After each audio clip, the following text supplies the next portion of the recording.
कभी बहुत समय पहले नीमरोज नाम की एक शानदार रियासत हुआ करती थी। उस रियासत के राजा के महल के पीछे एक बगीचा था जिसे लोग जन्नत का साया कहते थे। उस बगीचे में नायाब फूल खिले रहते, चमकते झरने बहते और हवा में महक की लहरें तैरती रहती। राजा ने उस बगीचे की देखभाल के लिए कई माली रखे थे, लेकिन कुछ अजीब होने लगा। हर रात कोई रहस्यमयी ताकत आती, पेड़ों की टहनियां तोड़ देती, फूल बिखर जाते और बगीचा उजड़ जाता। राजा गुस्से से आग बबूला था। मालियों ने कई रातें जागकर बिताईं, पहरा दिया, लेकिन जैसे ही आधी रात होती उन सब पर नींद का जादू छा जाता। सुबह जब आंख खुलती तो बगीचा फिर बर्बाद होता दिखता। आखिर एक माली ने बताया, आधी रात को 3 सुनहरी हंस आसमान से उतरते हैं, लेकिन सुबह जब जांच होती है तो जमीन पे इंसानी पैरों के निशान मिलते हैं। राजा ने सैनिकों को भी पहरे पर लगाया, लेकिन नतीजा वही, नींद, सन्नाटा और बर्बादी। राजा के 3 बेटे थे। बड़ा बेटा राजकुमार फरीद, बहादुर, होशियार और सबका चहेता। मंझला बेटा राजकुमार रूमान, चतुर मगर घमंडी। सबसे छोटा बेटा राजकुमार आर्यन, भोला, सीधा और सबकी नजरों में नालायक।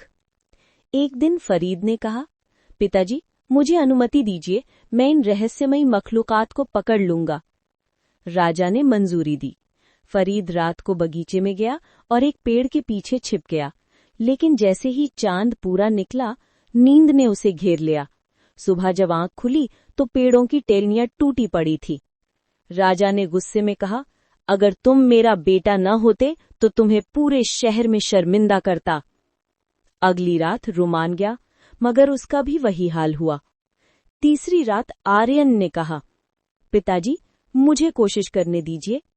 राजा हंस पड़ा, तुम तो खुद अपनी नींद के गुलाम हो, तुम क्या कर सकोगे? मगर आर्यन के जोर देने पर आखिरकार उसे भी इजाजत दे दी गई। आर्यन उस रात बगीचे में गया। उसने अपनी उंगली में हल्का सा कट लगाया और उस पर नमक छिड़क दिया, ताकि नींद न आए और वो जाग तो रहे। रात गहराती गई, चांदनी बिखरी, हवा का रुख बदला और तभी आसमान से 3 सुनहरी हंस उतर आए। आर्यन एक झाड़ी के पीछे छिप गया। कुछ ही पलों में वो हंस 3 बेहद खूबसूरत लड़कियों में बदल गए। उन्होंने अपने सुनहरे पंख एक किनारे रखे और चांदनी में मुस्कुराते हुए नाचने लगीं। आर्यन ने जल्दी से एक लड़की के पंख उठा लिए। बाकी 2 हंस का रूप लेकर उड़ गईं। पहली लड़की घबराकर बोली, मेरे पंख लौटा दो, वरना मैं कभी अपने देश वापस नहीं जा पाऊंगी। आर्यन ने शांत होकर कहा, पहले ये बताओ तुम कौन हो?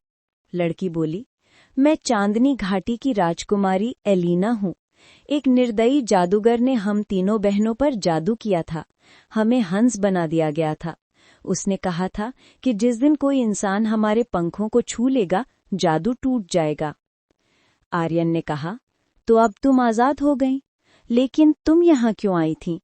एलिना बोली, हमें आदेश था कि हर रात किसी इंसान के बगीचे से रोशनी चुरा लाएं। अब जब जादू टूट गया है, मुझे अपने देश लौटना होगा। अगर तुम सच में मुझसे प्यार करते हो तो मुझे चांदनी घाटी में ढूंढने आना, वहीं जहां से हवा जन्म लेती है और रोशनी सूरज की ओर बढ़ती है। ये कहकर उसने अपने पंख फैलाए और सुनहरी चमक के साथ आसमान में उड़ गई। सुबह राजा बगीचे में आया, देखा कि आज सब कुछ सलामत है, मगर आर्यन चुपचाप बैठा है। राजा ने पूछा, बेटा, आज बागीचा तो ठीक है, फिर तुम उदास क्यों हो? आर्यन ने जवाब दिया, मैं चांदनी घाटी की राजकुमारी को ढूंढने जा रहा हूँ। राजा ने उसे रोकने की कोशिश की, मगर वो ना रुका। वो अपने घोड़े जुल्मान पर सवार हुआ और निकल पड़ा। कई दिन और रातें बीतीं। आखिर वो एक सुनसान वीरान घाटी में पहुंचा, जहां 3 विशाल दैत्य आपस में झगड़ रहे थे। आर्यन ने पूछा, तुम लोग क्यों लड़ रहे हो? एक दैत्य बोला, हमारे पिता ने हमें 3 जादुई चीजें दी थी, एक जोड़ी जूते, एक चादर और एक हेलमेट। हम ये तय नहीं कर पा रहे कि किसके हिस्से में क्या आए। आर्यन ने तीनों दैत्यों से कहा, तुम लोग एक दौड़ लगाओ, जो सबसे पहले उस पहाड़ की चोटी से पत्थर लेकर आएगा वही ये तीनों चीजें पाएगा। तीनों दैत्य तेजी से दौड़ पड़े और आर्यन ने मौका पाते ही वो तीनों चीजें उठा लीं। जादुई जूते, गायब करने वाली चादर और गरज पैदा करने वाला हेलमेट। अब वो अपने जादुई सफर पर निकल पड़ा। सबसे पहले उसे एक बूढ़ी औरत मिली। उसने कहा, मैं चांद की माँ हूं। अगर मेरे बेटे ने तुम्हें देख लिया तो तुम जल जाओगे। आर्यन ने विनम्रता से पूछा, माँ, मुझे चांदनी घाटी का रास्ता बताइए। चांद ने जवाब दिया, वो जगह बहुत दूर है, इतनी कि मेरी रोशनी भी वहां तक नहीं पहुंचती। फिर आर्यन सूरज की माँ के पास गया। सूरज ने कहा, मैंने भी वो घाटी कभी नहीं देखी। वहां अंधेरा इतना गहरा है कि रोशनी तक निगल लेता है। आखिरकार वो हवा की माँ के पास पहुंचा। वो बोली, मेरे 7 बेटियां हैं, सब हवाएं हैं। देखती हूं कोई जानती है या नहीं। 6 बेटियों ने कहा, नहीं, मगर 7वीं नसीम बोली, मैं वहीं से आ रही हूं, लेकिन जल्दी करो, कल अलीना की शादी है। आर्यन ने घबराते हुए कहा, मदद करो नसीम, वो शादी रुकवानी होगी। नसीम बोली, मैं तूफान भेजूंगी, तुम अपने जादुई जूते पहन लो और मेरे साथ चलो। दोनों निकल पड़े। जब वे चांदनी घाटी के महल के पास पहुंचे, नसीम ने भयंकर तूफान खड़ा कर दिया।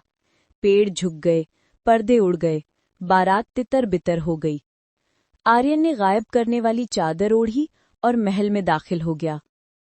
अलीना उदास बैठी थी। वो बिना दिखे बोला, अलीना, मैं आ गया हूं। अलीना चौंक उठी, पहरेदार दौड़ पड़े। आर्यन ने अपना हेलमेट उल्टा किया, आसमान गरजा, धरती हिल गई। राजा घबराकर आया। कौन हो तुम? आर्यन ने कहा, वही जिसने तुम्हारी बेटी को जादू से आजाद किया और अब उसे अपना बनाना चाहता है। अलीना मुस्कुरा उठी। राजा ने कहा, अगर तुम सच में उस जादूगर को हरा चुके हो तो तुम ही मेरी बेटी के योग्य हो। शादी धूमधाम से हुई। 3 दिन तक जश्न मनाया गया। चौथे दिन आर्यन ने महल की दीवार पर लटकी एक तलवार पर अपना नाम और पता खुदा और चुपचाप जादुई जूतों के सहारे वापस निकल गया। रास्ते में उसने एक भूखी बस्ती को जादुई रोटी दी, एक प्यासे काफिले को जादुई पानी, और उनसे वादा लिया, अगर कभी अलीना और उसका बेटा यहां से गुजरे तो उनकी मदद करना। साल बीत गए। अलीना के यहाँ एक बेटा हुआ, रेहान। एक दिन उसने दीवार पर तलवार देखी और उस पर खुदा नाम पढ़ लिया। अलीना की आंखों में आंसू आ गए। उसने कहा, बेटा, चलो तुम्हारे पिता को ढूंढते हैं। वो अपने काफिले के साथ रवाना हुई। जहां जहां से गुजरी हर बस्ती ने उनका स्वागत किया, क्योंकि आर्यन के वादे सब याद थे। आखिरकार वो नीमरोज पहुंची। अलीना ने राजा को संदेश भेजा, मैं चांदनी घाटी की राजकुमारी हूं। अपने बेटों को भेजो ताकि मैं पहचान सकूं। पहले फरीद आया, नहीं ये वो नहीं। फिर रूमान आया, ये भी नहीं। आखिरकार आर्यन आया, आंखों में चमक, दिल में सुकून। अलीना मुस्कुराकर बोली, यही है, यही मेरा हमसफर। रेहान दौड़कर अपने पिता से लिपट गया और पूरा महल खुशी के नारों से गूंज उठा। इस तरह आर्यन और अलीना की मोहब्बत ने फासलों, जादू और किस्मत तीनों पर जीत हासिल की।